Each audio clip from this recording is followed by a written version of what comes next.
Hi friends, இன்றைக்கி நம்ம சோயாவில் வடை செய்ய போகிறோம்.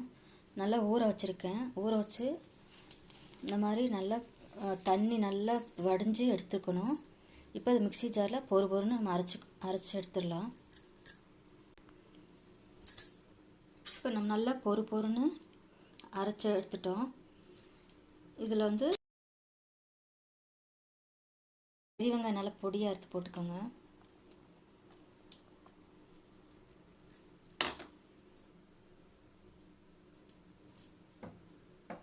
இப்போ இதில் பச்சை மிளகாய் நல்லா பொடியாக நறுக்கி போட்டுடலாம்.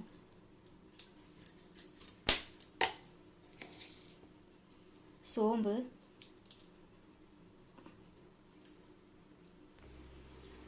சால்ட்டு பார்த்து போட்டுக்கோங்க. மிளகாத்தூள் ஏற்கனவே பச்சை மிளகாய் போட்டிருக்கோம், பார்த்து போட்டுக்கோங்க.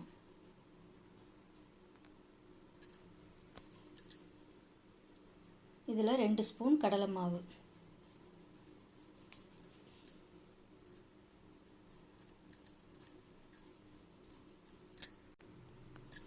இது நல்லா நம்ம பிசைஞ்சிக்கலாம். இதில் கொத்தமல்லி தலையை போட்டுடலாம்.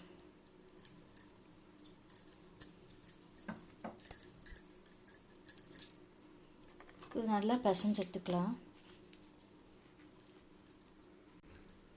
இப்போ நல்லா பிசைஞ்சாச்சு. இப்போ நம்ம வந்து வடைக்கு நல்லா தட்டி வச்சிடலாம். இப்போ பாருங்கள், வடைக்கு நல்லா நம்ம தட்டி வச்சிட்டோம். இப்போ இந்த வடையை சுட்டலாம். இப்போ நல்லா எண்ணெய் காஞ்சிருச்சு.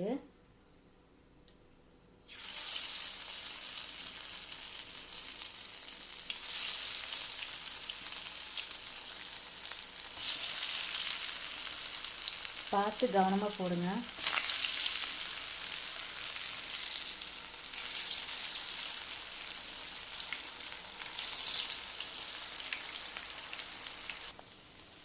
இப்போ இதை நம்ம திருப்பி போட்டுடலாம்.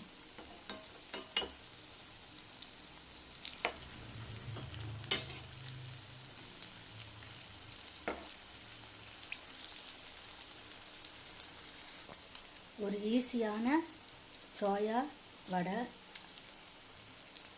குழந்தைங்களுக்கு டக்குன்னு செஞ்சு கொடுத்துடலாம். நல்ல ஒரு ஸ்நாக்ஸு, குழந்தைங்க விரும்பி நல்லா சாப்பிடுவாங்க.